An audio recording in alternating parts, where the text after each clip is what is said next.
Hey everybody, Bill Flipper here. I want to do a quick video on why I am selling way less Nike and really trying to not sell any at all. Now, this is as all rules of thumb, like on a massive discount like the Kohl's 50% off clearance sale, I will still get some, but I am just tired of it. I'm going to explain the few reasons why.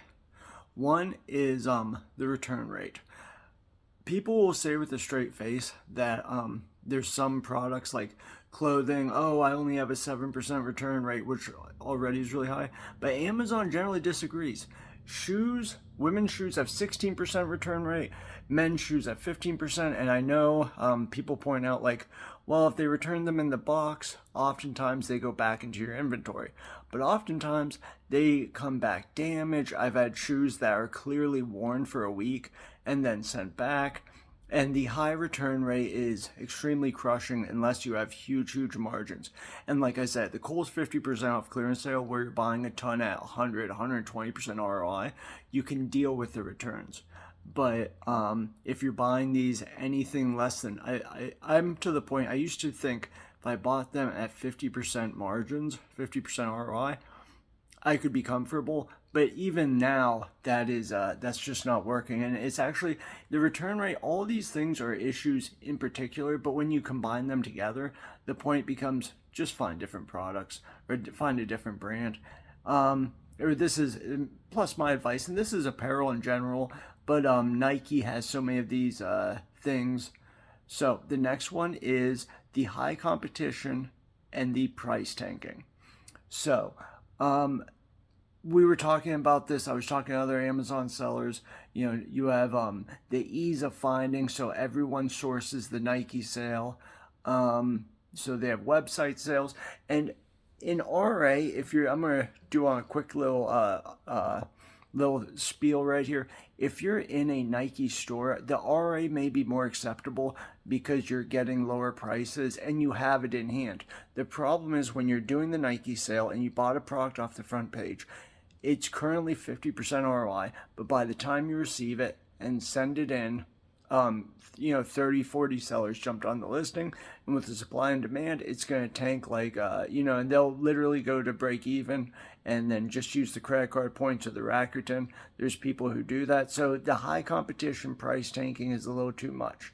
And again, real quick here, some people do it very successfully. But I've found that this is no longer a feasible brand I like to sell. And one of the other points was I've had like zero authenticity complaints for years and years and years. And then I had two or three in a row. And again, I provided documentation and actually got all of them removed. But for like probably half a week, all my Nike listings were taken down. So I had hundreds and hundreds of units that I could not sell, and worse off, that were stuck at Amazon. And the worst possible case scenario, I'd have to put in removal orders, have them sent back to me, and then tried to sell locally or eBay. So that was pretty much the straw that broke the camel's back. That with the price tanking, with the authenticity complaints, and with the fear of having my listings taken down or frozen, I thought this brand is no longer feasible for me. And I may go with Adidas and Puma too, that they're no longer feasible. But currently Nike has, it's like a bright shining star of all these issues. And like I said, I will probably still purchase them and do some RA. And where you're getting them so cheap, some of these problems are not such a big deal. But it's very important also that you have, with these type of things, you're buying them from legitimate suppliers and you're keeping very good track of the receipts. Whether you're using an OCR scanner, whether you're using a receipt scanner like I have, the ScanSnap, whatever you want to use. And also maybe as you're ordering them off Nike.com, you want to create a folder on your computer and print them to PDF because, if you make a mistake and delete a bunch of old emails, this can turn into a real pain in the butt, because I had like 50 units across like 10 or 12 different orders, because Nike would say they had 3 in stock, they had 4 in stock, and I'm trying to provide receipts for them, and I was running into a lot of pushback because, one receipt had 3, one had 6. The receipts were for different days. And when, like I said, you're trying to do like 30 some units, I was having a lot of pushback. It took multiple days to get cleared. Finally, I could get all the authenticity because I had bought them all from Nike. But, this is seller support. So if anybody dealt with seller support, you probably understand they're not always easy to work with and always listening to your case.